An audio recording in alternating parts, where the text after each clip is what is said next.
Welcome back to a brand new episode of the Bold American podcast presented by Barstool Sports. I am running on fumes, and we'll get into that with the last 72.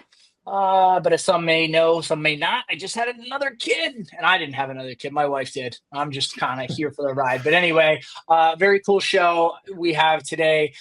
We've seen a lot of politicians recently working out and putting all their workouts there on social media for everybody to see and critique. Potential new law about burning the American flag is making its rounds. Cracker Barrel, we all saw. They did it. Rebrand. RIP. Was it a good idea? Was it not? I don't know. We'll see. And interesting photos have emerged of the Oval Office as it stands now, now that President Trump has redecorated. And then we have a very cool interview with the president and CEO of the Green Beret Foundation, Charlie Iacono. And ahead of the Stars and Stripes Classic lacrosse game coming up on Labor Day weekend, we got into all things Green Beret Foundation with Charlie. And it was a very cool conversation. And all of that is going to be brought to you by our pals. You know them, you love them.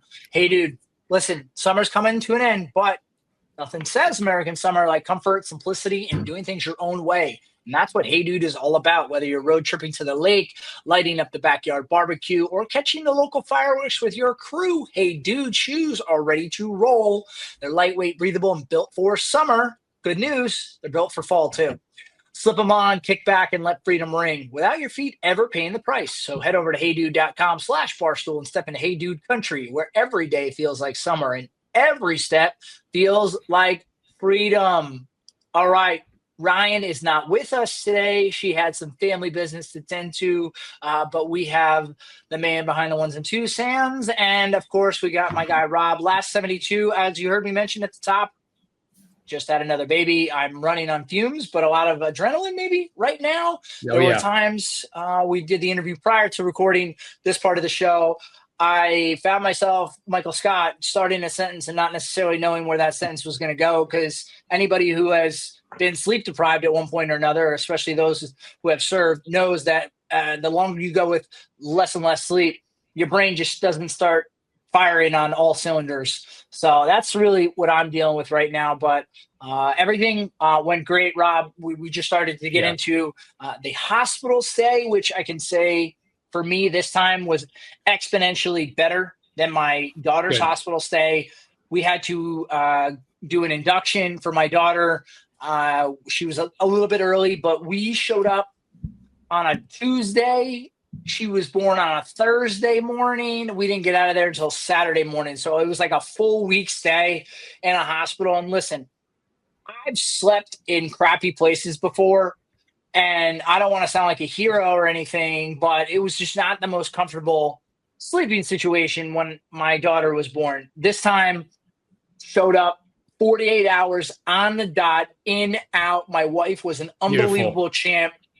She was pushing. It took her all of like 3 minutes to get my son out, and she was a complete champ the whole time. Attaboy. Yeah.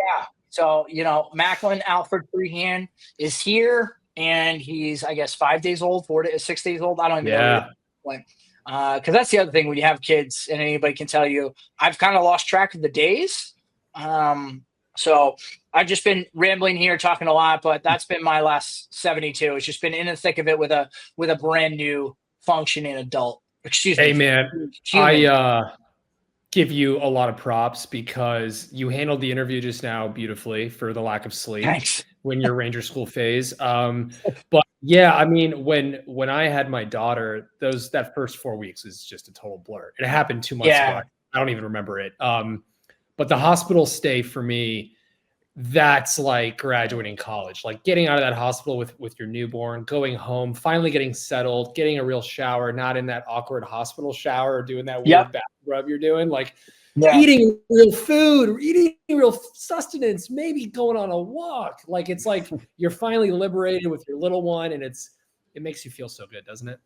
Yeah, because you just don't have any routine in the hospital, because people are coming in and out of the room. We're just checking on his, I don't even know what at that point. I lost track of everything they were checking on my wife, checking on the kid. I was like, can we just get going? And then even when you get home, and again, this is still we're right in the beginning here, but I mean, finding what that new normal is, because you have a routine, and anybody who has, one kid prior will tell you, like, once you develop that routine, things kind of settle down, they get easy. And then you throw this new human into the mix who you have no idea what he or she is going to be like. Right. And you got to figure out what that's going to be like. I will also tell you, when my daughter was born, I was still living in my apartment in Hoboken. So just the fact that we have, stairs now is Yeah. a factor in, having stuff upstairs at night, but also downstairs. So we're not just going up and down to the changing table. It's just, it's awesome, but it is a unique challenge to have children. And Sands, I don't know if you want to have children one day or if you don't want to have children, but Sands got the kid somewhere. You got, What is you that got supposed time, to mean? dude. No. He said he's got kids somewhere, implying that I've impregnated somebody already, and I just don't know about it. No, come I don't on. think, That I was don't my think that dad. of you. That was my dad's whole thing. Okay, he figured out Okay. 16 years later. We met. We're cool now. So Oh, but that's no, good. we didn't. No kids out there. But I'll jump in with my last 72 as the polar opposite of what Connor just went through. Friday, Friday I celebrated a buddy's birthday party with him. We had beers. Saturday, German American Festival. We do it every year. Let's here in go. Ohio. So it's a lot of my fun. shit. Yeah, it's a lot of fun. They do it every year. It's always a big thing. My mom, she's the GM of a restaurant in the town that we host it. So they're like a presenting sponsor. They sponsor the wristbands. So my mom gets like 5 VIP passes. So she called me. My girlfriend and I went with her, and and enjoyed some boots. Nice. Nice. I had to take Rob off there for a second. You had some rumbling in the background, but yeah, no, it was like 2 tickets for a boot, and I had 5 tickets, and then one of my mom's buddy may or may not have had some counterfeit tickets from the previous year's festivals that we used a couple times, and just to get a pitcher to refill our boots. But yeah, we were there till about midnight. Stayed at one of my girlfriend's friend's house, and kept it safe. And then Sunday was just a day of recovery, but I was mad at being lazy so long that today I got back into the gym, trying to get back into my routine. Kind of been out of the flow since taking on the new role. I was working 5 p.m. to 2 a.m. and now I'm working 6:30 a.m. to 5 p.m. So it's just a complete time switch. So finding that rhythm has been a challenge, but I think today was a good start. Yeah, it's funny, dude. Listening to you talk just now, and then watching all the kids doing the shore house, and then even just friends of mine being down the shore, it's just crazy to think we did that. I'm doing none of that. Yeah, but that whole part of my life feels like it's such a distant memory, and I'm not one of these people that thinks, oh my God, my life sucks now, because it doesn't. It's just awesome, but it's awesome in a different way. But you never think you're going to be that dude who's on the other polar opposite of the party, and then here I am. I'm that dude now. I was home all weekend, not drinking anything. It's crazy. The priorities change. Crazy. The priorities change. That's the way of life. Yeah. But that's also good. Yeah. My sister-in-law always says, like, this is not unique to her, but the seasons of life. And I'm just in a different season right now. When my kids grow up and get out of the house, or even before that, who knows? But things will change, and we'll see what life brings. But it's just in a different season right now, and that season is me. A lot of television time with a baby on my arm, feeding a baby. And cons, once that season passes, we can all go to Burning Man together. We can do some ibogaine or ayahuasca, whatever that may be. Quickly on the last 72. My last 72 was kind of like Sands's without the alcohol. So I flew to Nashville for some stuff. Vegas to Nashville, for anyone that's ever done it, might be the most I've been on some rowdy flights to Vegas because I live there. There were no less than 50 guitarists leaving like a festival or some sort of event in Vegas. They were all on my fucking Southwest flight. They were all jamming out pretty much, all boozing it up from Vegas to Nash Vegas on a Sunday afternoon. And half the other 40% of the flight was all bachelor party bros, like maybe our demographic, white dudes, college, post MBA, whatever, like working in finance, working in corporate. And I was observing all these groups kind of interact. And I was like, was that us at some point, Connor? Was that us? Yes. Like the annoying hungover bro? Dude, Connor, check this out. Sands. There was like 10 dudes all saying goodbye to each other at the boarding gate, saying how much like they love each other. They're going to have a great recovery. It's all going to be okay. They'll see each other again next year. And I was like, man, that was us at some point, wasn't it? That was us. Yeah. Life changes. And then those people just sound so annoying, as you said. Dude, it was so annoying. I had to like mute my music just to hear the conversation and eavesdrop. And I felt better about myself for being sober and like a father. And like, I was just like so happy that wasn't me. But yeah, it's crazy. It's crazy how life hits you fast, right? Yeah, the sad part, those guys don't recognize that circle's going to be smaller next year. They're going to drop a buddy or two because he's too busy. Yeah. He just had his second kid, like constant. So yeah, that's dude, how I'll it tell you works. what, I was that guy. I was like, so and so can't come on the trip this year. They're like, I'm like, what a loser. He said, he's got a wife or kids, and I'm like, I didn't get not going, and now I get it. I understand not being able to go to everything. So, but what I don't understand. Here's what I do not understand. Let's get into it. Why would politicians ever put videos out of themselves working out? In the last 72, we saw the new fitness challenge from Secretary of Defense Pete Hegseth and RFK.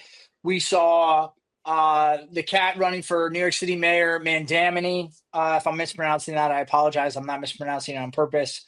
I don't live in New York City, so whatever.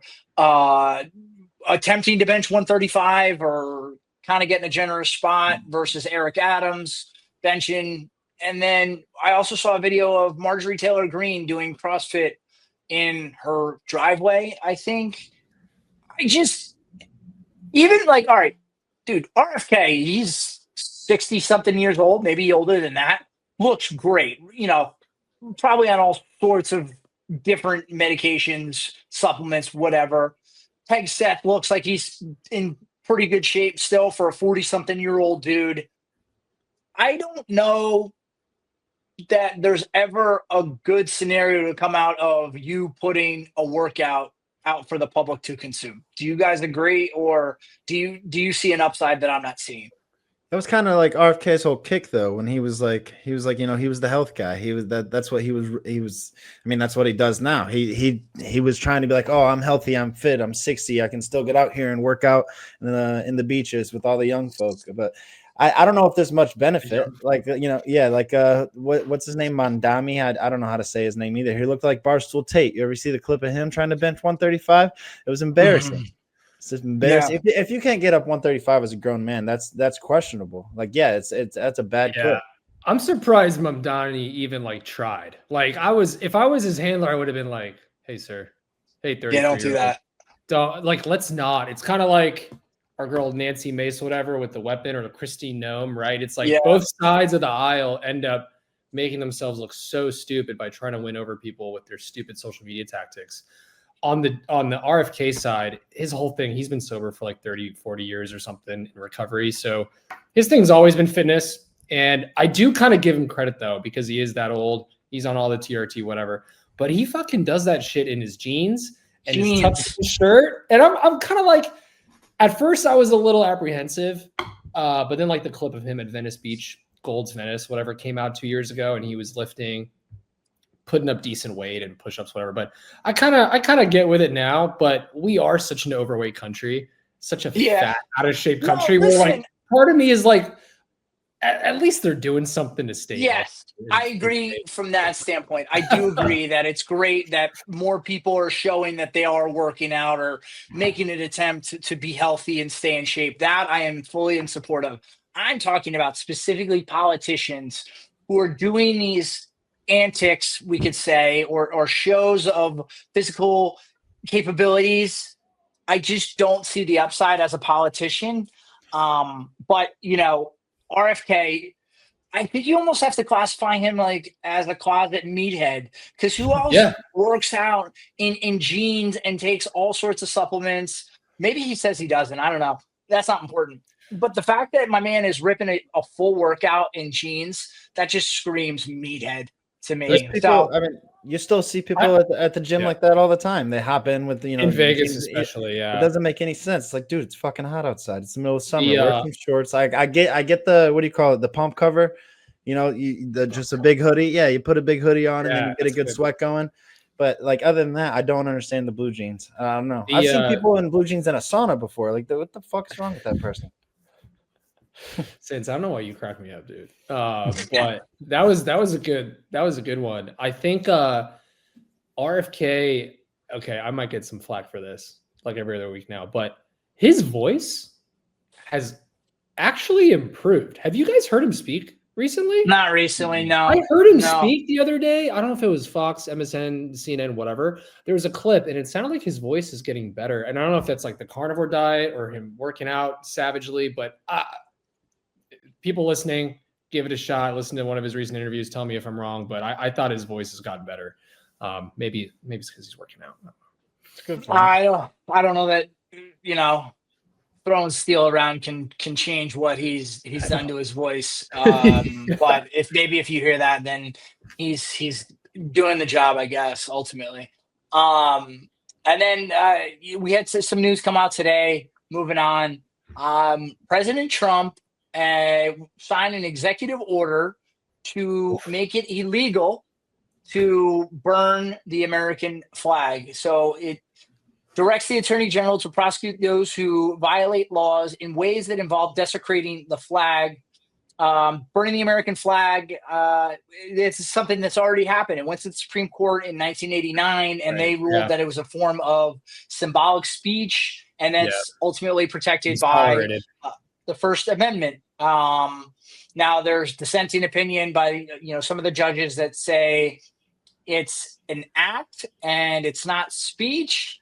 At the crux of a lot of these arguments, you're interpreting a document that was obviously written 250 years ago, and you have to try to understand the spirit in which it was written, because obviously when it was written, there was no way to know what the world would look like 250 years. So these judges, and I'm not telling people anything they don't know about the Supreme Court here, but it's their charge to interpret what the intent of those laws are. So do you guys think the American flag should be protected under the First Amendment, or do you agree that we should prosecute people who burn the American flag?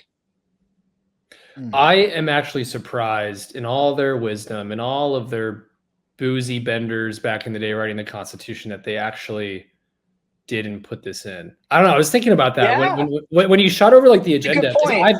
I've actually never thought about this, but like in this depth. But like, why didn't they just fucking write that with their nice feather pens back in the day? Like, hey, maybe don't burn the American flag. Trying to think of every last scenario. Although I do think that would have been, if that was in the Constitution, you wouldn't be surprised. We'll say that. Right. But 100%. Continue. Yeah. No, but I actually, it doesn't look. It annoys me if I were to see it in the street, sure. But it's also like, I'm also so hard on that First Amendment, freedom of speech side of the house, where it's annoying. I really don't like to see it, but it's just part of, it's part of the Constitution, First Amendment. I don't know. I think it's a tough question for your current panel. We all served, we all did our time. The American flag kind of holds like a certain, place in our hearts, because we signed up and we gave our lives for freedom, basically. That's what we said when we signed those contracts. So it's tough. Like, obviously I hate it. I want to say yes, I want it to be protected under that, but I also can see the other side. I can try and be transparent and see, like, those people are like, well, this is like my version of free speech, which that's where it gets a little like, is that really, or what are you saying by doing that? Aren't you saying you like don't like the country you're in? So it's just it's tough. I think, like I said, the question you posed for this panel and like this audience, I think most of the reaction will probably be, protect the flag, because we love the flag. That's the whole point of being a bold American. Yeah, I would appreciate if people didn't burn the American flag. Right. And the opinion, Chief Justice Rehnquist at the time, he argued, and it was Marshall, Blackmun, Scalia, and Kennedy, and they argued that the American flag holds a unique status in the United States, and that's why it should be protected from acts such as burning. So it represents something bigger than the cloth that it's on. And this is just such a murky thing, because ultimately that I think can become a slippery slope. It's like, all right, if we start prosecuting people for burning the American flag, well, what else could be considered unique and thus not protected by the First Amendment, and ultimately have people prosecuted for? I think at the end of the day, we can all agree that we all served at least partly to protect all of our fellow citizens' rights as they are outlined in the Constitution. So if you go back to the whole thing about kneeling for the national anthem, that was very big in the NFL a few years ago. And, we ultimately protected that freedom to have that choice to demonstrate that protest like that. So I don't think this is as black and white as people want it to be. I think there are a lot of people who think it is black and white. I don't think it is, as is most things. I do think there's a lot of gray here.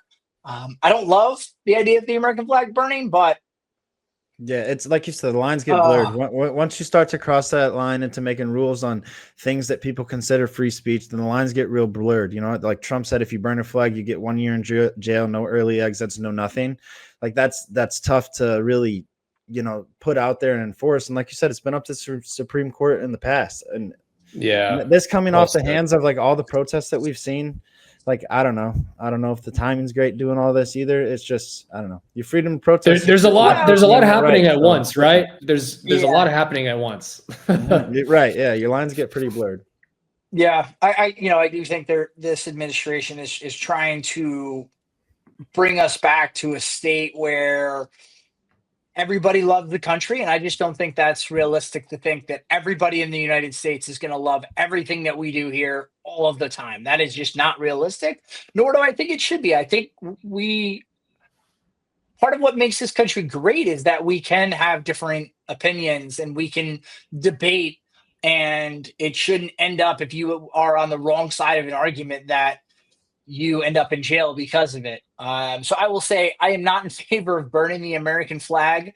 I just worry that if you say that is going to be against the law, then a lot of other instances can be brought to the table for discussion. And then that becomes a very, very slippery slope in terms of trying to interpret the Constitution in a way that I don't know that our founding fathers intended to have it interpreted. Well said. One thing I think we can all agree on, though, is as time passes, not everything needs an update. I think about, like, right now, I think we're back to HBO Max. Listen, HBO is just part of America, right? It didn't ever need to become HBO Max, now back to HBO Max. It's just like, listen, it wasn't broke. And people are like, well, it includes more now. So it's like, I don't need all that. Don't be so heavy-handed. Just leave it HBO.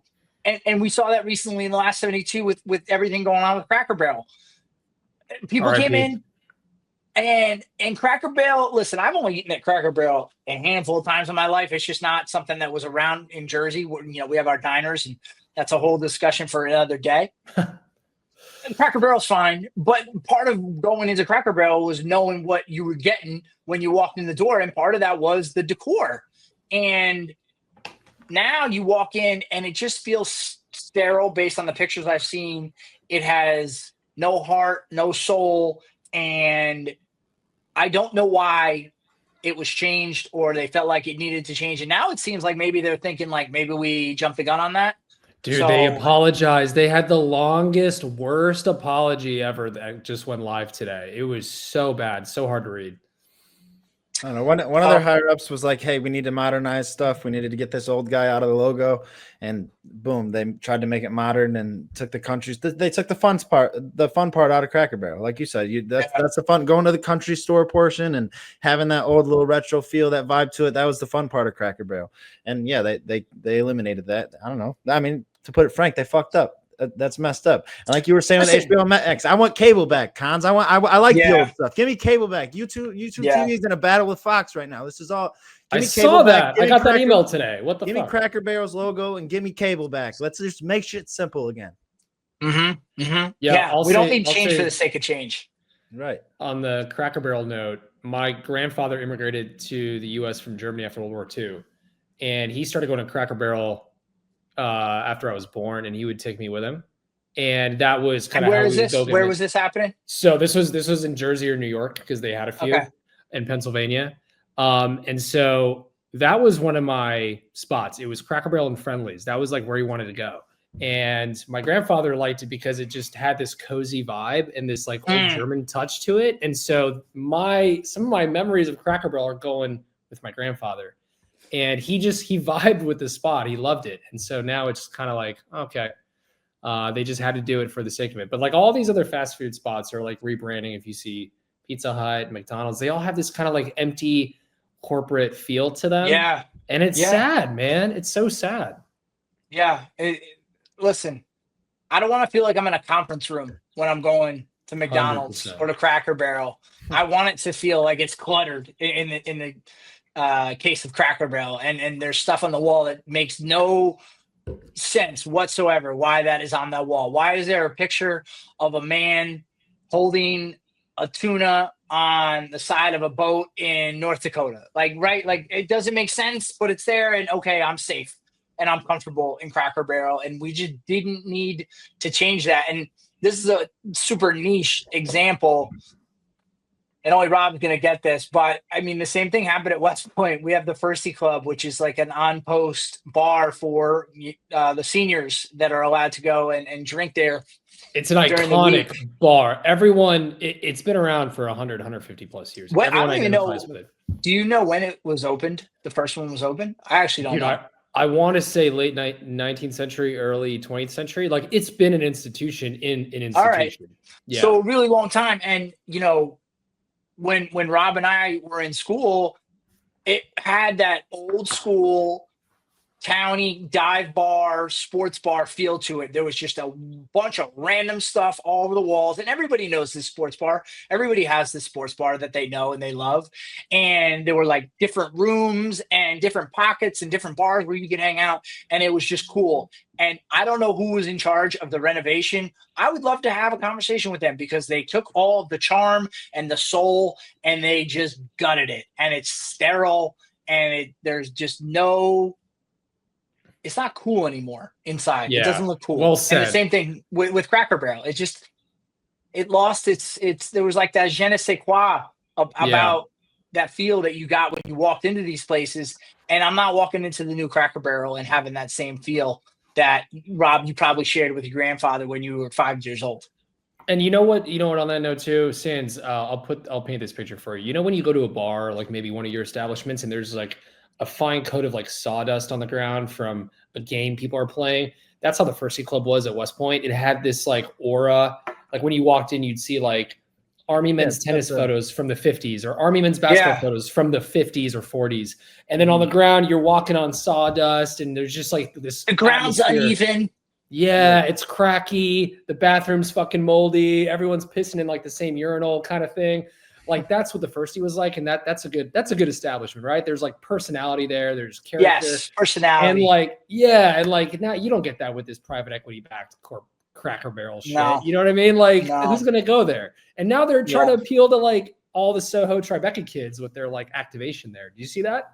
Yes, it's like doubling down on just mistakes, and you wonder who's advising these people to continue to make these mistakes, because you see that. The outcry, it's like, hey, do one little freaking random survey and you'll hear that this is a terrible idea, that we shouldn't do it. And the problem is sometimes you get people in these positions of power and influence, and they think they know better. And what you need to realize, I think, in positions of power and leadership is sometimes you got to listen to the people, and sometimes what you think is not necessarily the right way. You might have differing opinions and you might have different tastes, but sometimes just leave things alone. Go ahead. No, I was going to say, on that note, on the polar opposite side of the spectrum of like great establishment, middle-class fancy, kind of that quick service restaurant theme, you know who does it really well is Texas fucking Roadhouse. Shout out to Texas Roadhouse. They style that in, all that. And then even Chili's to some extent, and Applebee's, they're still great with the menu and the cost and affordability there. But there are some good options, but for the majority of that whole industry, I feel like Cons and Sands, I feel like they're just pushing into this like empty, hollow feel. And it's all about the quick buck. And it's like cutting down on P&L and let's just get people in and get them out type feel. And yeah, I mean, short of opening up new establishments, like I understand if that's going to look a certain way because it was just built and it was just decorated. Okay, got it. Because these older establishments, it takes time to look the way that they look. I need to know though. I need somebody from the service industry to come and explain to me when a bar is just awesome. What has to happen for someone to say like, hey, we need to just completely change this? Or a restaurant is awesome. Why can't you just leave it alone and let it be awesome? Why is there, listen, unless there's like an infestation of bugs or, termites ate through walls and you have to renovate. I just don't understand why people change things. It's a shame. One place that does get changed though every 4 to 8 years is the White House. And we saw that recently when President Trump's Oval Office looks slightly different than President Barack Obama and even President Biden's Oval Office. Now, listen, taste is subjective, okay? President Donald Trump has a very specific taste. Anybody who's been to any of his establishments know that it's like gold everything. It's all ornate, and I personally don't like that style. It's a little much for the eye. But when you look at the side-by-sides, to me, it looks like it's a little too much for the Oval Office, the way he has it decorated now. It's just sometimes less is more. And in his opinion, in his taste, it seems like more is more sometimes with all the gold and all the different fixtures. And I don't know. It's a lot to take in. What did you guys think of how the Oval Office looks now? I mean, what do you expect from Trump? He's a flashy guy. He wants to show off a little bit. If you come in, he wants you to see the 6 or 7 trophies he's got sitting up there under the paintings. He's a little more flash and pizzazz than we're kind of used to seeing in the Oval Office, at least from what I've been used to with Obama and Biden. And yeah, it's just I don't know. I would say I wouldn't expect any less from him. Like show off a little bit, and I don't mind that either. I'd like if you want to add a little character. If each president wants to add their own little character, their own little vibe to the Oval Office, that's fine. I don't know if people realize this. Like every president changes things. Like they come in and redecorate, and I don't want to be labeled a sexist, but a lot of times it's on the first lady to take over the decorating duties and make the White House how that president and first lady want it to look, especially at Christmas time. Like if you look at the different decorations for Christmas, different presidencies that the house looks different. So I think it's interesting that they get to put their own stamp on it. But it was just, again, not surprising if you know anything or have seen any of other, President Trump's properties anywhere. But just not what maybe you'd expect from the White House. Hey, one thing, don't Cracker Barrel my White House. Okay. So I'm actually okay with the maximalist approach. I know we're over indexing on gold in the Trump White House in the Oval Office, but when you enter in that office, you're in daddy's fucking room, essentially, is the way he's portraying it. And you can't help but, if he has some people in there, some opponents from across the aisle or European leaders that he's trying to get on board with, I can understand it from him why he went overboard with the gold, because it's kind of intimidating, right? It's like if you went into Connor's room. No, it's not. It's not his West Point room or something. It's tasteless. It's so tasteless. It looks terrible. I think it looks terrible.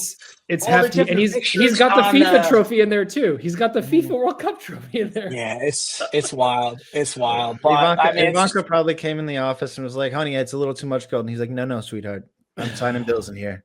That's that. With his feather pen. Yeah. Yeah. But I guess, listen, when you're the president, you get to decorate the Oval Office however you want. So, but just real quick, if you guys were the president and you could do one thing to the White House, because, they get a budget that they get to do basically whatever they want. But let's just say unlimited budget, you can do something to the White House, 1 or 2 things. What are you doing to the White House?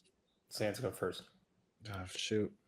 I don't know. I just keep thinking about the upcoming UFC card in there. So why not just put a permanent octagon somewhere out there so we can do like a yearly, America's fights. This has happened tonight, and it's like the biggest card of the year every year. Stuff like that. Yeah. I don't know. Yeah, just throw an octagon out there. But I guess you got to be a fan of the sport. So There was another picture that was posted. I don't know if it was real, but it looked like someone said the Rose Garden now looks like a country club patio. They put down like flooring and tables and chairs. I don't know if that was he's got like AI. the 19th hole out there. Yeah, no, essentially. Cons is going to be golfing out there soon. Yeah. Listen, I will tell you this. Oh, Cons If you've ever been to his golf properties, they are really exquisite. They are very well done. The courses are awesome. Typically, the food is fantastic. Everybody that has worked at any Trump property I've ever been to is super hospitable and very nice. But it was just like an interesting move to put like 20 tables and chairs in the Rose Garden. It just didn't seem necessary. If that was in fact accurate and not AI. Probably AI. Yeah. For me, I'd have to do like, and I've never been to the White House. Cons, you've probably been. No, I haven't. I would love to. Really? Yeah, like there have been a few times where it was like maybe talked about that I might know somebody who was going to bring me, and it just has never come to fruition. But if you're listening, you can get me a tour of the White House. I would love that. I know anybody can get. I'm talking like the insiders tour. I've never been to DC. Whoa, that's bananas. Never. None we of got to it. fix that. We never had like a field trip. None of that. I knew people that went like for field trips or something with the school. Yeah. Like, no, you didn't grow up too far away either. I mean, Ohio, Toledo, Ohio. That's true. Well maybe next year. Maybe next year we go for 250th or something. I don't know. We'll pull some strings. I would have to say on the White House remodel, whatever I would do, like maybe add a cool fucking gym. Or like a sauna or like wellness club that's like members only, obviously, but like I don't know, something along the lines of like some health and fitness and catch RFK Jr. rocking some jeans in a sauna. I gotta tell you, I would go the complete opposite direction, and then this is go boozy. No, well, maybe not so much boozy, but like maybe like like a library, big, like leather chairs. Yes, smoking room. Cigars. We have a very nice wine selection. I think that would be a very cool vibe. Younger me might say like a water slide or something, but no, I think a smoking room would be cool because you could actually, I think, have a lot of great conversations. There was did you guys watch that Arnold Schwarzenegger documentary a couple of years ago? It was like a 3-part doc about Schwarzenegger's life. Maybe it was even last year. Regardless, when he was the governor of California, he put this tent outside the governor's mansion, or maybe it was the governor's offices or whatever. And it was a tent. It was just a smoking tent because Schwarzenegger is very big into cigars. And that's where he would go and basically force everybody to smoke a cigar with him and conduct a lot of his meetings. Yeah. So I would class it up. I wouldn't do a tent outside like Billy Madison style. But I would take one of the rooms that's already there and make it a smoking lounge. So felt like a golf sim. I'm gonna change my answer to golf sim last second. There you go. Okay. That's a good thing. That's a good thing. Because also what's good about the golf sim is you can go and hit golf balls and not get ridiculed that you're playing golf too much. Yeah. Because every president for the last like 20 years, like, oh, is he golfing too much? That none of them have golfed too much, I don't think. It's the most stressful job in the world. Let them go play golf. I don't give a shit. Same. Speaking of presidents, let's throw to our interview with the president and CEO of the Green Beret Foundation, Charlie Iacono, which was great. Here we go with Charlie. All right, joining us now on the Bold American Podcast, very special guest. It is the CEO and president of the Green Beret Foundation, Mr. Charlie Iacono. And we just went over how to pronounce that name, so don't get me wrong. That was correct. Big deal here. Anyway, Charlie, how you doing? Thanks for joining. I'm doing great. Thanks for having me tonight. Charlie, I got to start. And for those who are just listening and not watching, Charlie has a smorgasbord of stuff behind him in his office: books, a flag, helmets, pictures, coins. What's going on behind you, Charlie? Yeah, so that's a great question. I get that a lot.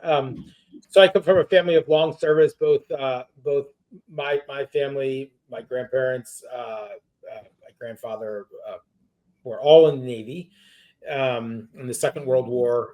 That had a number of other members across our family that served as well. And then my wife's family also had a number of members in the Second World War, as well as Korea. And you can see some of their pictures behind me here.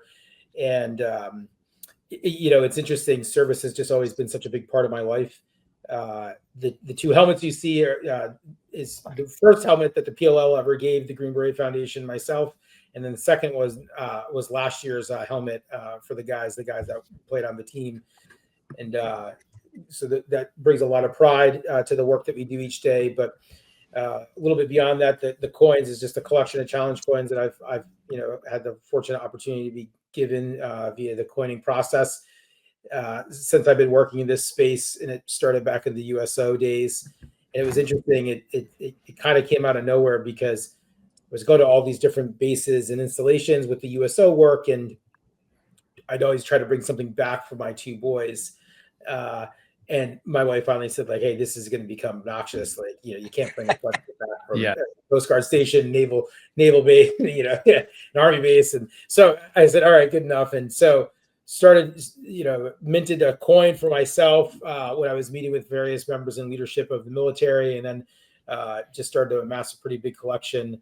But the really kind of good news out of that story is I write each time I'm either coined or I swap a coin with another patriot or member of the communities, I write down where the coin is from and who gave it to me. So when I pass, my boys will have that tradition in that record. I love that. So you have like a little library key to where the coins are from and what their meaning is. That's fantastic. Yeah. Wow. That's legit. That is very cool. And I'm always fascinated, one, by the whole tradition of coins in the military. I think it's very cool. One thing that I regret from my own time in service is I didn't do a better job of keeping track of all my coins. And right now today, like, I don't have them displayed anywhere. I behind you have like a flag that has the shelves where the stars and stripes are. I think that's a very cool thing.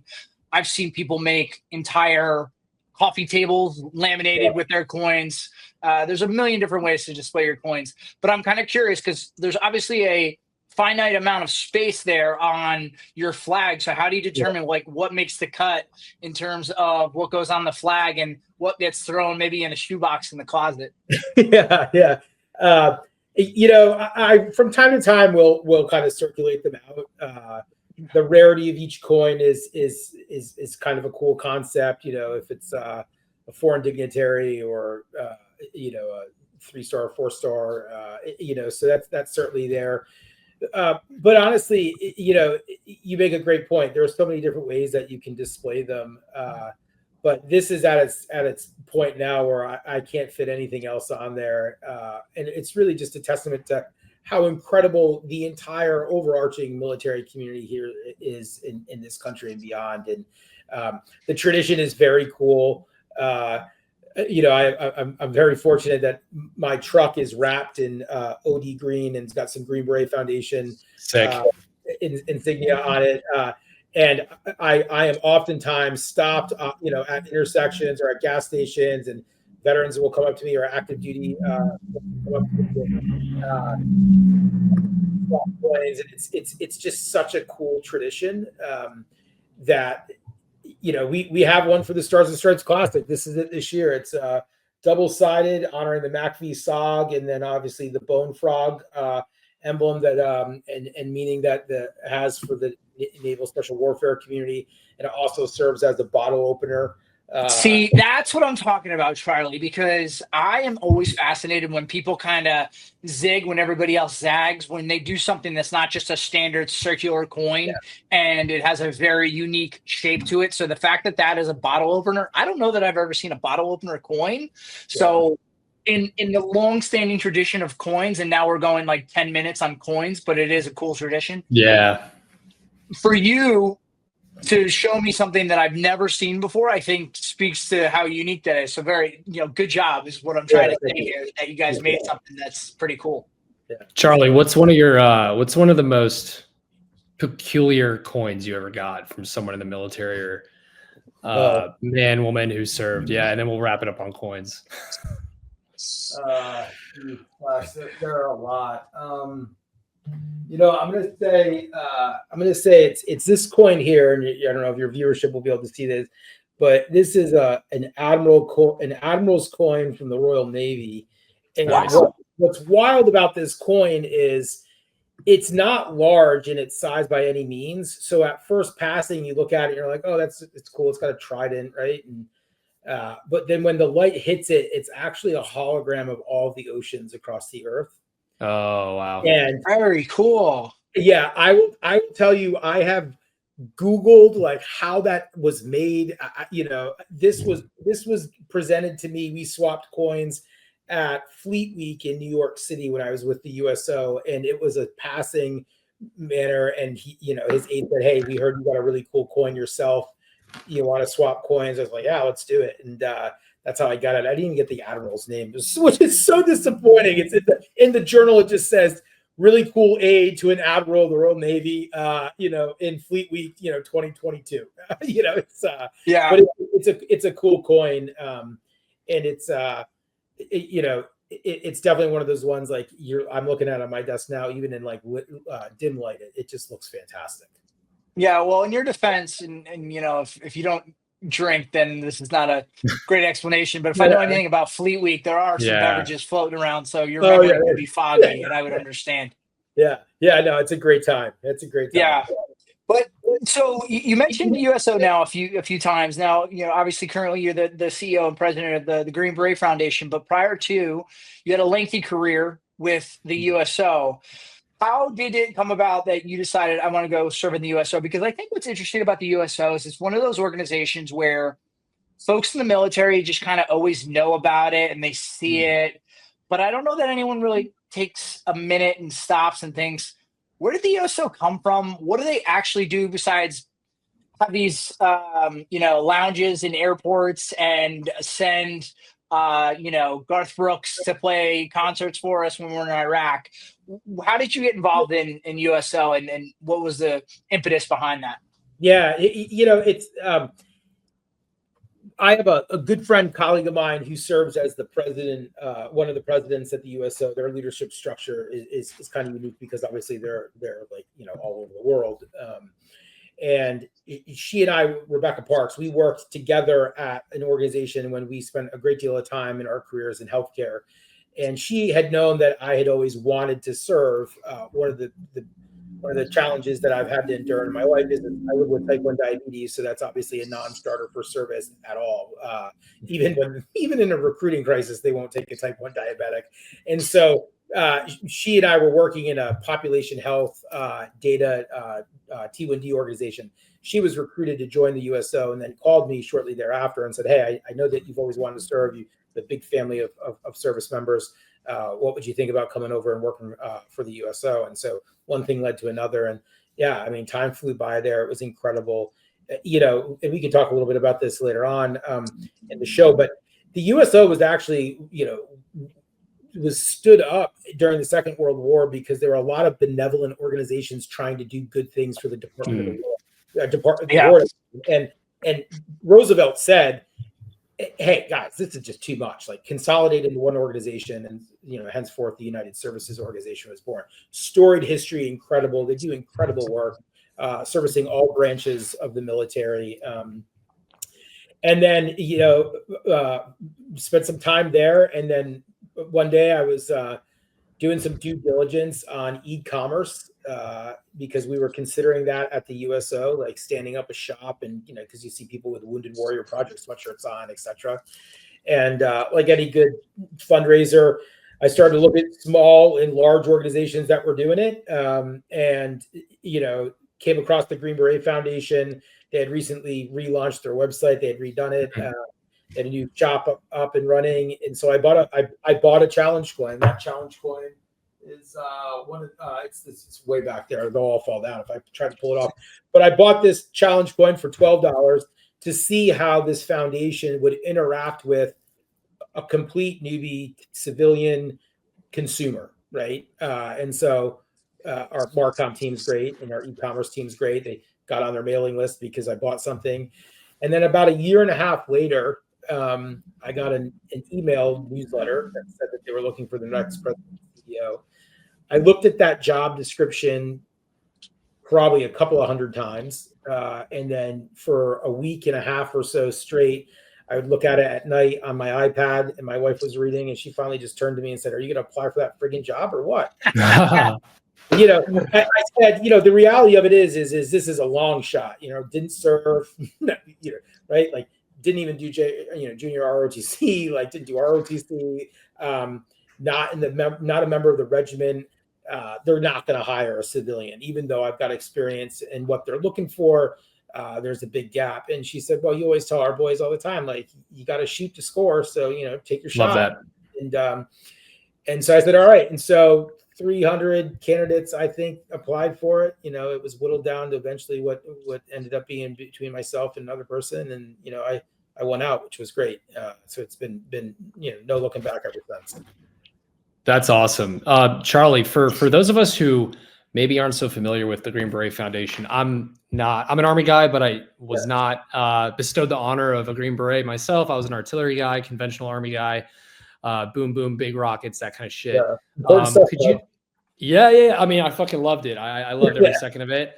But you know, between all of us, you know, we have friends who served in the Green Berets or still on active duty or National Guard or reservists in that capacity with that awesome beret.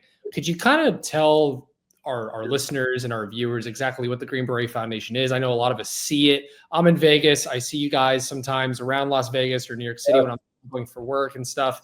Could you kind of give us a quick summary as to what it is and the awesome stuff you're doing?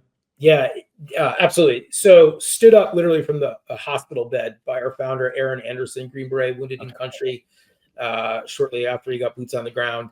And he was in Texas. And, you know, there were a lot of guys, as you both know, during the GWA era and the country's time in Iraq that were in Texas. And there were a lot of benevolent organizations for the SEALs. And, you know, the story, the tale, but I think it's probably as accurate as it can be because I've heard it told in so many different ways. But the premise is, for lack of better words, is he asked a nurse, hey, who's the benevolent organization for this United States Army Special Forces? And she said, there is none. You should do it. And so he started doing it. You know, wow. Creating the structure,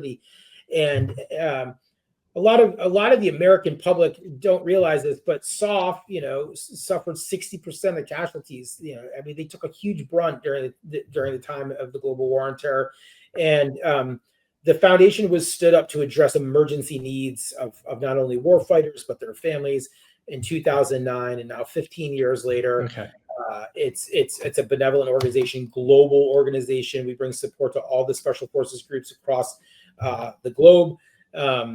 We've invested more than $28 million into the community, 26,000 plus families supported in Green Berets supported, and 85 to 87 cents of every dollar that we raise goes back into programs and services. We're a transparent organization.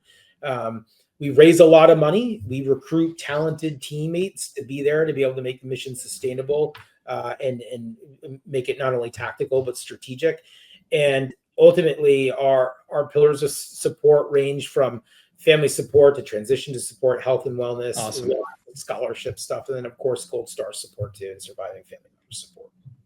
That is awesome, and especially that stat you mentioned about the amount of money of each dollar that goes back to support the mission, because I think there's so many organizations out there where they're not even coming close to that number because people have pretty inflated salaries, and you know, it looks nice that they say they do whatever it is their mission is, but they're not actually putting their money where their mouth is, no pun intended. So I think that's fantastic that you guys can boast that number. I really do. I think that's, you know, and the thing is I always say,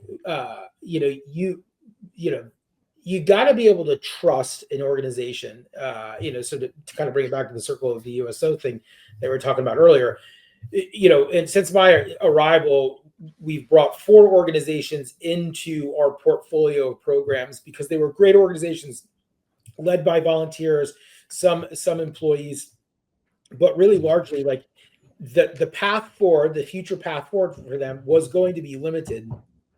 You know, we said, hey, why don't you become an official program of the Green Beret Foundation? We'll consolidate the marketplace, not have so much stress on the donor base. We're asking the same people for money. You know, that single-handedly changed the strategic position and the posturing of the foundation and what we're able to do. But furthermore, that needs to continue to happen, because to your point, there are a lot of organizations out there that aren't even independently audited every year. And there are the American people, some of them I'm friends with, will send these organizations, hey, what do you do with your money? Like, how are you impacting the community that you say you're serving? I have no problem about compensation if you can actually demonstrate the impact that it's going to have. I mean, there's we have to live, we all share the American dream. But the problem is when the lines get crossed and there's a lot of talk about things that are going on and not a lot of proof in the pudding, that's where you're supposed to have, as a nonprofit, an independent auditing agency come in and open up your books. We do that every year. There are a lot of organizations that do that, but there are still lots out there that don't do that. And the American public, and corporate America for that matter, are supporting them. And so that's one of the things that we love to say. Like, we've got some great sister organizations in our community. They do great work. We're all marching forward in a unified mission, one way or the other. We want to impact Green Berets' lives and their families, and make sure that we're doing good and right by not only the heritage of the regiment, but quite frankly, those individuals that put on the uniform each and every day, and those families that sacrifice a lot for them to put on that beret and that uniform, to make sure that we're there when time matters most. Charlie, what's that relationship like with the groups themselves? Like the foundation of the groups. Could you kind of walk us through some of that, maybe? Yeah, our flagship program is our Next Ridgeline program, and the foundation of the Next Ridgeline program is when the warfighter goes to separate or retire. We know that there's a VA disability claim process, right? Go and get your rating. What was wild to me, and I didn't even know this when I was at the USO, but what's wild to me is there are, and I will tell them, I will say this to anybody who is, whether they've served or not, there are con men that are out there that are charging veterans.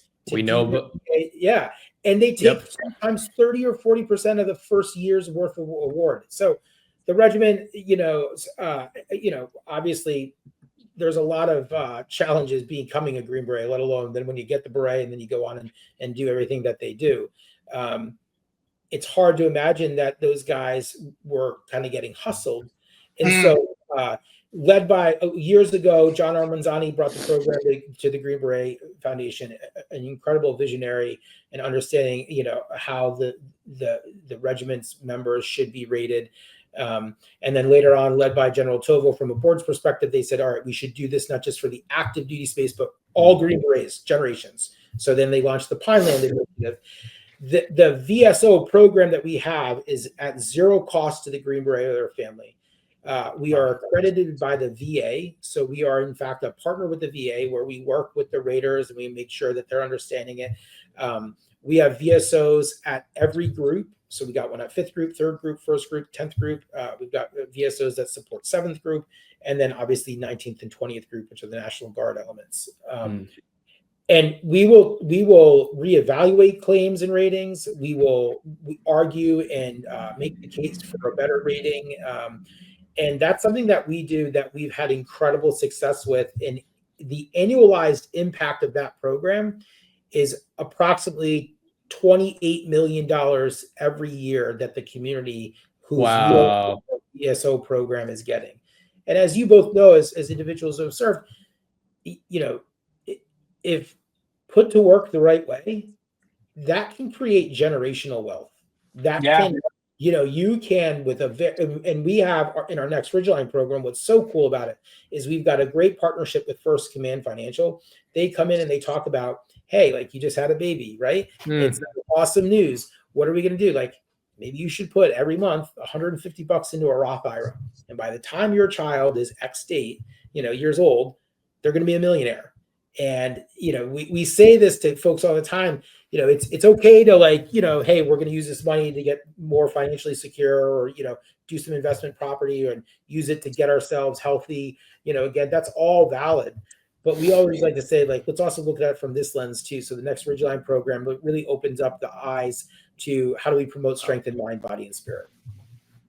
That's so needed not just in the special operation community, but across the veteran community. So it's 100%. not surprising though to hear that a community of folks who really see themselves as a team in the most traditional sense of the word would look out for one another and want to go the extra length, or maybe not even the extra length, but the necessary lengths to make sure that they're taken care of and their kids and next generations are taken care of as well. So I think that's smart, because at the end of the day, I think what most guys just need is just that education, as opposed to that shark that's coming for them and saying, "Hey, I'm going to get you all this money, but oh, by the way, don't read the fine print because I'm going to take 30% of that check." Yeah, it's over here.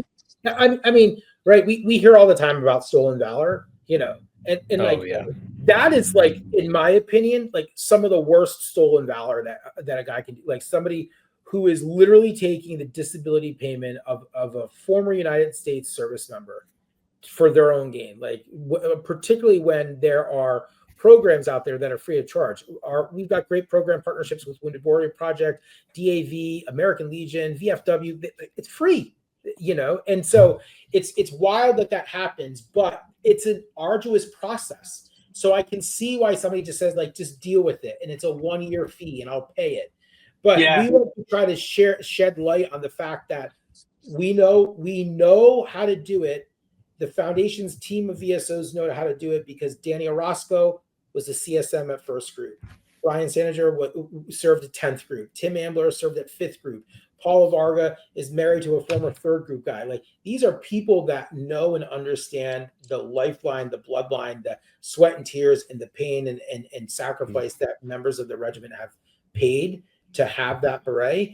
And we're going to fight for them until the last breath in all of our bodies, because it's the right thing to do. That's fantastic. And I mentioned game. So that's the other reason we wanted to chat with you, because September 1st, in conjunction with the PLL, Premier Lacrosse League, there's going to be the 2nd annual Stars and Stripes Classic, where we pit the Green Beret Foundation against the Navy SEAL Foundation in a lacrosse game. Can you tell me the origin story of this game? And personally, I know, a lot of Army lacrosse players who went on to become Green Berets. So it makes sense that both sides would have a lot of former lacrosse players to put a team together.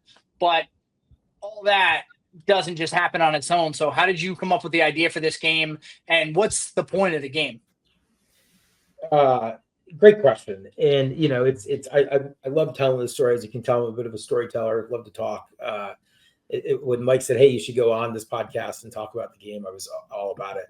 I got a call, almost 3 years ago. It was right essentially when I had joined the organization, and it was an individual at the PLL, and they said, "Hey, see that you're leading an organization. We see that you live right outside of Boston.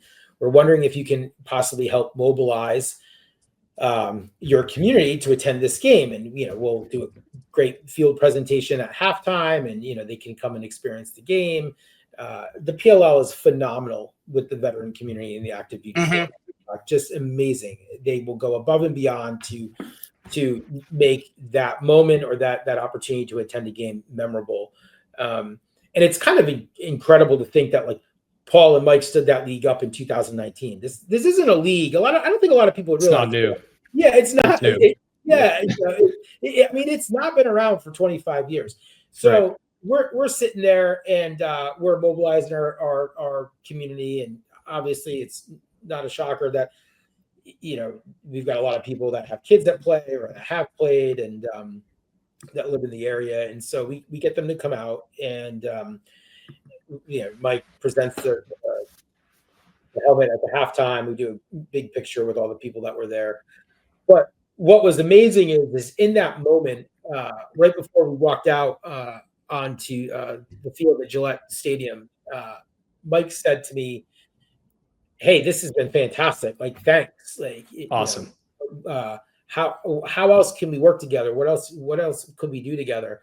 And I looked at him and I smiled and I said, "What do you think about a Green Beret versus Navy SEAL lacrosse game?" And he was like, "Let's do it." And literally a week maybe later, after their championship series ended, we were on the phone planning it, and we started to put it together. But the whole premises of the game, and I talk about this, is so I was very fortunate to play lacrosse. Very fortunate that my boys play lacrosse.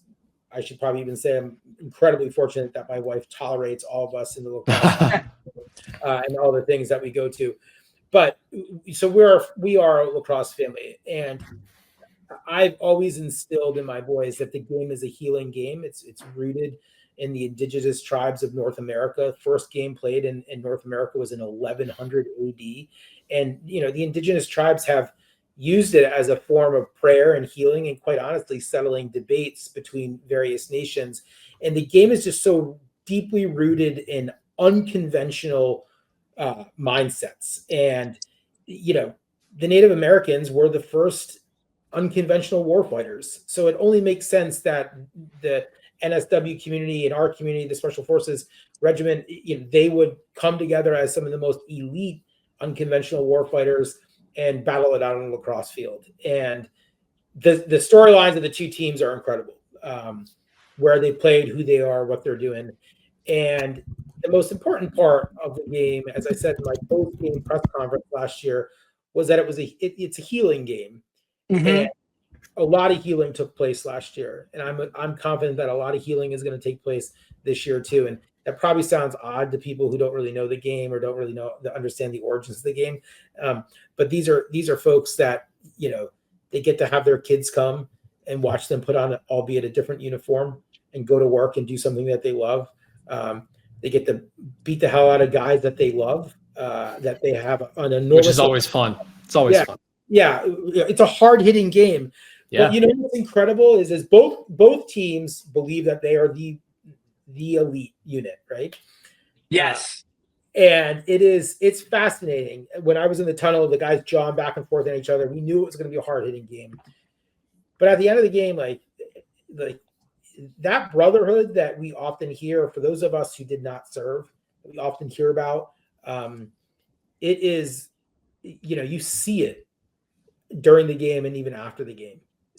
The connection between the players, the laughs, the drinks shared afterwards, and it's largely because of the PLL and the work that a lot of our partners are doing collectively for the Navy SEAL Foundation, the Green Beret Foundation, the Premier Lacrosse League, coming together to let these guys, spend 60 minutes of their life doing something that they absolutely love. Also on ESPNU this year and ESPN Plus, so more people can see it. We're pumped. Awesome. Yeah, and I think it's important to point out, I think a lot of times when there's games of this nature, maybe like NYPD, FDNY, or things of this nature where there are guys playing who are not professionals, or this is not a college game, the quality of the game is right up there. It's a legitimately good lacrosse game. You're not seeing a bunch of dudes who are over the hill struggling to get up and down the field. It is a legitimate game. Yeah. No, that they come a week, about a week out. Guys will start to report into Philly on Wednesday night, and they come in shape. They're ready to play. And by the time the game rolls around, they're in lacrosse shape. And it's amazing how fast their bodies can get it back into that lacrosse shape. And you're right. I mean, the caliber of game is phenomenal. I mean, you can't beat it. It's the Navy side's coached by Coach Amplo, head coach of the Naval Academy's lacrosse team. And our team is obviously coached by Coach Joe Alberisi, head coach of West Point. Coach A. Yep. Yeah, Coach A is just the man. And you're going to put together a good team even in a week when you have those two individuals leading it. So we're thrilled. So I didn't know that. So they're going through like training camp, essentially like a mini training camp before the game. Yeah. Wow. I did not know that. That's awesome. Yeah. We have a film session Thursday night for a couple hours. We have a welcome session, with dinner, then a film session, then Friday practice, Saturday practice for a bunch, weight room, more practice, more film, Sunday practice, and then game on Monday. And amazing. After last year's game, what was incredible about the sense of community for your viewership, many of our players went back to where they're where they're residing and started men's leagues if there wasn't a men's league. And so, I mean, these are guys that, one guy told me, he's like, I hadn't picked up a stick in 14 years. He was still incredible. He contributed to the game, but his life, he had kids, he was working, he was doing all these different things, and he got back into it, and now he's playing. It's just been fantastic. Amazing. Yeah, and I think so often in the veteran community, people get so bogged down by what you just talked about, finding a job after they transition, their spouse, their kids, and life gets away from them, and they forget to take care of themselves. And in continuing to play a sport, especially a sport that you maybe once played at a high level and certainly loved, it's incredibly healing, to use your words, of the origins of the game. And is that the point of the game, to allow these guys on both sides to heal a little, or are there other goals that you hope to achieve by having this game played? There are a lot of, I always kind of look at it from a force multiplier perspective. How can we turn something great into something even greater? So yeah, obviously everything we do is rooted in making sure that our community is benefiting from it. We have programming that takes place all week long. So starting Thursday, we have programming, so the families that are coming in, they can learn about the Green Beret Foundation, understand our services and ways that we can support them. We have family engagement and date nights and these experiences for everybody that's playing. And then obviously there's the fundraising piece to it. The PLL is very, very generous in that. And obviously we raise money around it. But I also look at it as an incredible opportunity. The game of lacrosse, in my opinion, produces some of the finest collegiate athletes, some of the finest, high school athletes. It's very similar to football in the sense that there's a lot going on in the field at one time, from plays to understanding where you need to be, how you cut, shot placement, all of that. And that's an intelligent individual. That being said, those individuals often tend to love the country that we're also fortunate to live in. They tend to be incredible leaders on and off the field. So we look at it as an opportunity to bridge that civilian military gap, that divide. I hate to use the word divide because it sounds like the civilian population is not supportive of the active duty force or the veteran population, which is, in my opinion, not the truth. But we like to give them an opportunity. Some of those folks, those studs that could possibly go to the academies or could be playing college lacrosse right now, thinking to themselves, you know what, I want a better challenge. This can't be the end of my road of pushing myself to the limit. And maybe I'll consider SF, or maybe I'll consider NSW. Obviously, we hope more guys come to the Special Forces Regiment, being the Green Beret Foundation. But, we look at it as an opportunity that America wins in every facet in that sense. And then also, too, just to understand what Green Berets and what Navy SEALs are doing. We have incredible people that are going to be on site explaining what the Special Forces Regiment is, who they are, what they do, how they deploy. Many people don't realize that Green Berets are deployed all over the world at any given moment. And obviously the mission of the regiment is a bit different than maybe, what the guys on the teams do and how they operate. But we want people to learn about that. The biggest mistake I think we make as a nonprofit, community is often allow the consumer, the American civilian, only read and watch movies about the military. Yes, I was just going to say that. That's where everybody gets their understanding of what these guys do. Yeah. And it's just like a slice of the cake in terms of the big picture. Yeah, and depending on who the director is or who the author is, it might not even be accurate, right? And so, it's very, it gives us an incredible opportunity to say, like, hey, let's put 15,000, 10,000 people in front of, pilots from the 160th, pilots from the Air National Guard. There are just lots of ways people can serve. And I have a number of friends that have served, some that are still with us and some that are not. And every single one of them, at one point in their time when I was talking to her, or I still have the fortunate opportunity to talk to them, say that it has transformed their life. And so we want, we want people to know that there's a lot of goodness that comes out of serving your country. And this is the best country on the planet to live in and to be a part of. we're unapologetically proud of that. And so we want to scream that from the rooftops anytime we can. Charlie, love it. One more question from you from my foxhole. America's 250th next summer. Any plans to activate in around that as a foundation or anything for 2026 we can look out for? I think, I think year 3 for the Stars and Stripes Classic is going to be pretty spectacular. I think we're going to do some really great programming at the group level. We've got some other really exciting things going on. As I shared with you and your audience earlier, we support all generations of Green Berets.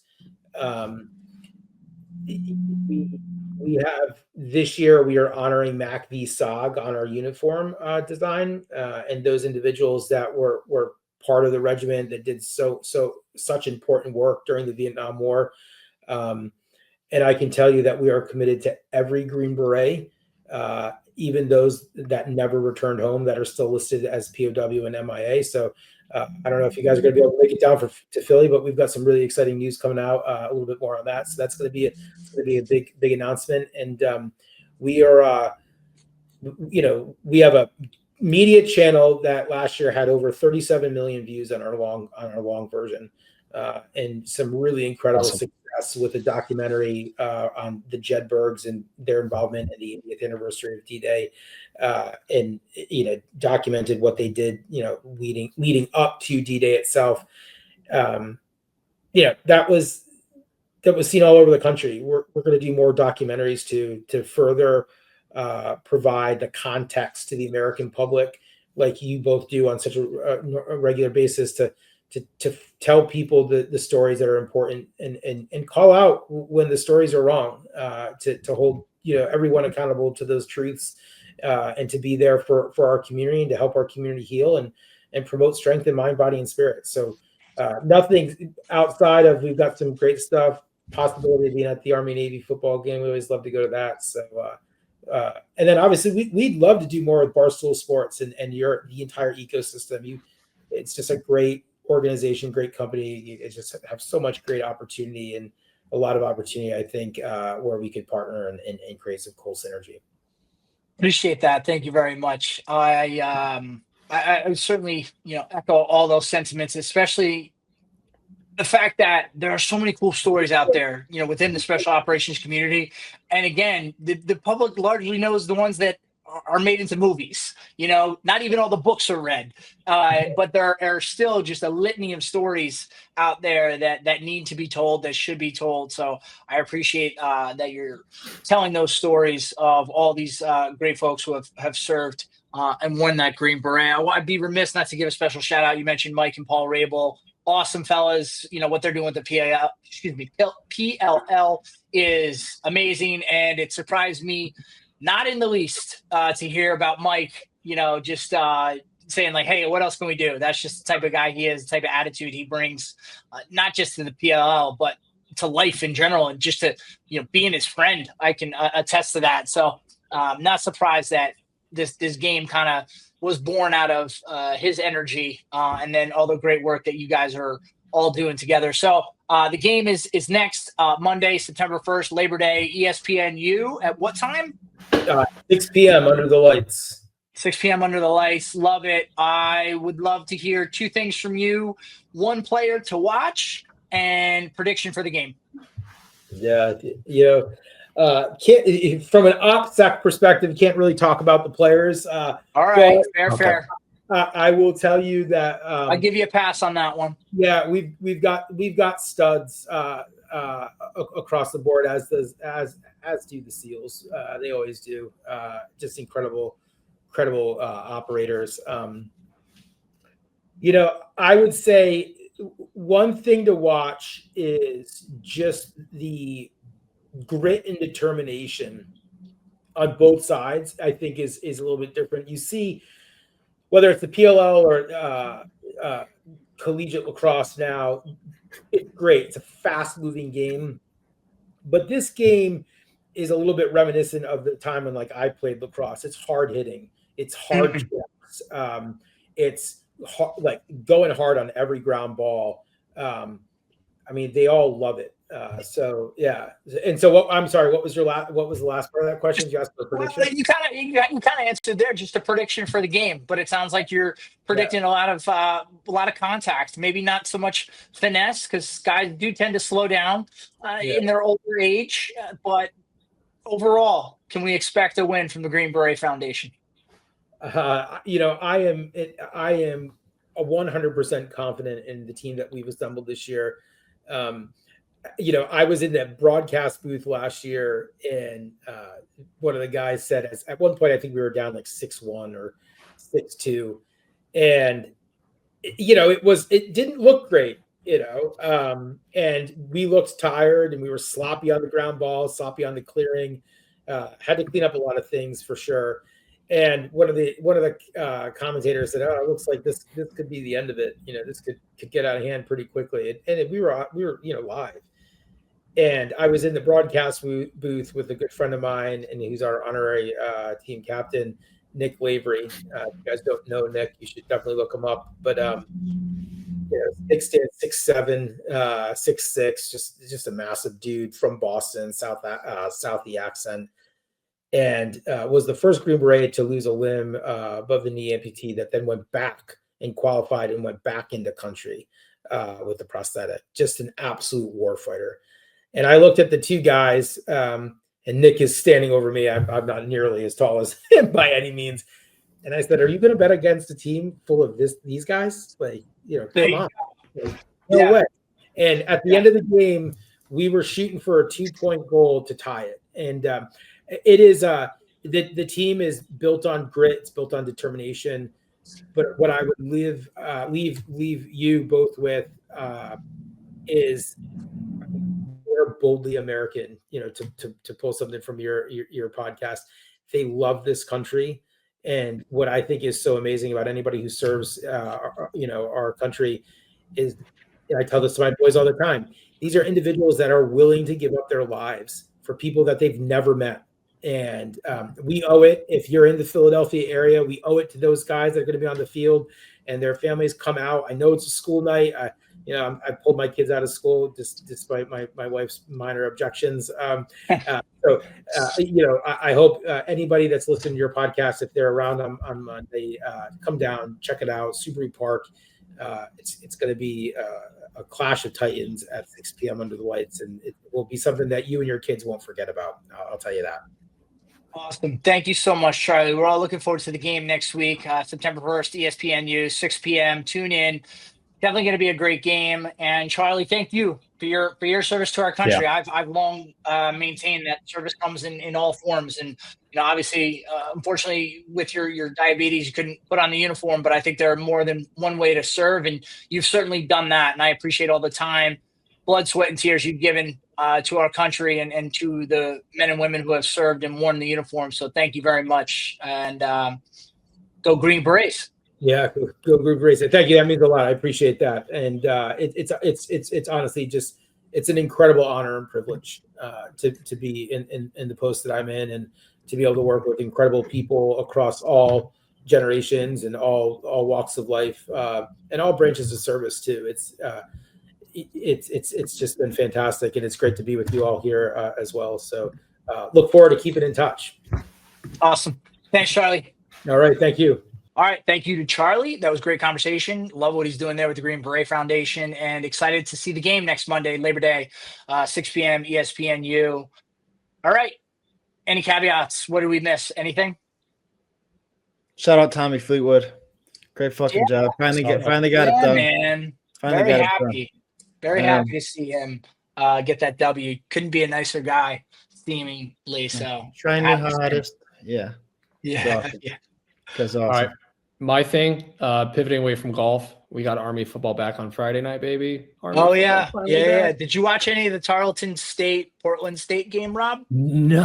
What? I missed that. Yeah, well, week 0, Tarleton State played Portland State. They beat them like 36-0 or 48-0. I don't know. They played well. Tarleton's a good team. They're a top 25 1AA team. Yeah. So good squad. But I'm confident in Army this year. I think everyone, and hopefully we'll have an opportunity to go deep on Army football. But I think everyone, just given how good of a year. And yes, Ryan's not here. We lost to Navy. Obviously, we didn't want to lose to Navy. But we had a very convincing conference. Yeah, I know you are, but you don't get on us the way that Ryan does. We had a very, very convincing win in the conference championship game. We had a very convincing bowl win. And I think because we did so well, 12-2, most wins in school history. You know, we had a quarterback that was sixth in the Heisman, the Joe Moore Award for the best offensive line in the country. I think because we achieved so much, everyone's like, well, they can't do that again. So they're probably only going to win like 3 games. And I think people are expecting this precipitous drop. And I just don't expect that. I think Coach Monken has created such a culture that we just don't have drops. Like we had one drop. 2019 wasn't a good year for random reasons, but I don't think that we're going to just all of a sudden not play well. So I'm excited for the year. Have big expectations. We got guys next man up mentality. You know what I mean? Like Dwayne Coleman at QB, like he actually played okay last year at that Air Force game. Last minute too, he had to fill in for Daly. So like here's what I'm going to tell you though too. Like when you're playing as he was, and listen, I'm not working with any insider information here, but when you are a backup and you are thrown into a game of that magnitude, you are not given the full playbook with which to work with typically. So 100%. I think you saw an abbreviated play calling to ensure that we would be able to be competitive, stay close, allow our defense to do well, and not ask him to do too much. In a game of that magnitude, the Air Force game, when we were undefeated and things were going exceptionally well with Bryson Daly. So I expect to see more out of Dwayne Coleman this year, because once you have that confidence as being the guy, I think you're going to unleash a little bit. So I'm excited to see what he's like on Friday against Tarleton State. Yeah, well said. So cool. Last thing, I didn't want to say it when we were talking to Charlie, but there was yet another stolen valor story that came out. John Shrek McPhee, he's a personality within the special operations community, made some claims on podcasts. Listen, I mean, we say it time and time again, it's 2025, and the higher up you go in the mill influencer world, the more people are going to want to comb through your records and every word you say to make sure that you're not lying and you're not committing stolen valor. It's just not worth it to make these lies up. And, I've been around this space now for like a decade. I just don't get it when people don't realize all this stuff can be fact checked. So yeah, and then you just have a blemish on your integrity. And now I believe it's terrible. And there's going to be more people that get popped for this. I'm sure it's 1,000%.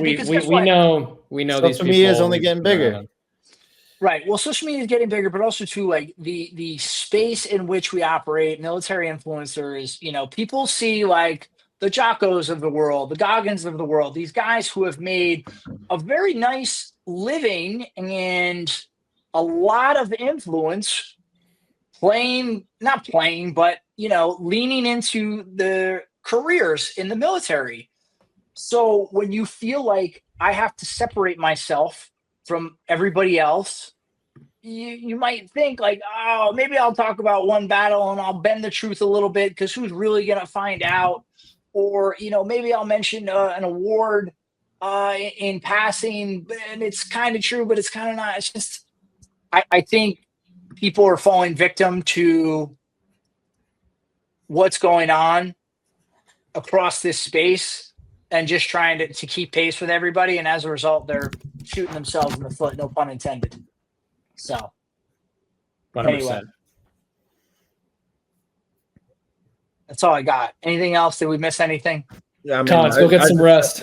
I just sent it to the group chat, but I'm just going to say, as a Buckeye fan, I fucking hate this move. It's soft. We just barred Dave Portnoy from the stadium on his debut on Fox's big noon kickoff because Dave was obviously saying he's going to bring it. He's going to give it to the Ohio State fans on Fox's, with Barstool's collab with Fox now on his first big noon kickoff. But yeah, now he's not. Now he's barred from the stadium. So that's exciting. Wow. And Barstool's college football show will not be in Columbus this week.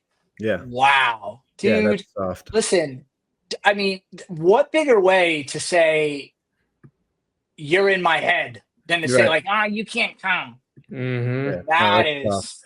I disavow. As a Bucket fan, I disavow. That's soft Wow. out of the program. That's all. Wow. All right. Well, college football is really back this week, Labor Day weekend. Be safe, make good decisions. Labor Day weekend, enjoy college football. And yes, I'm going to go get some sleep. But in the meantime, take care. Make it a great week.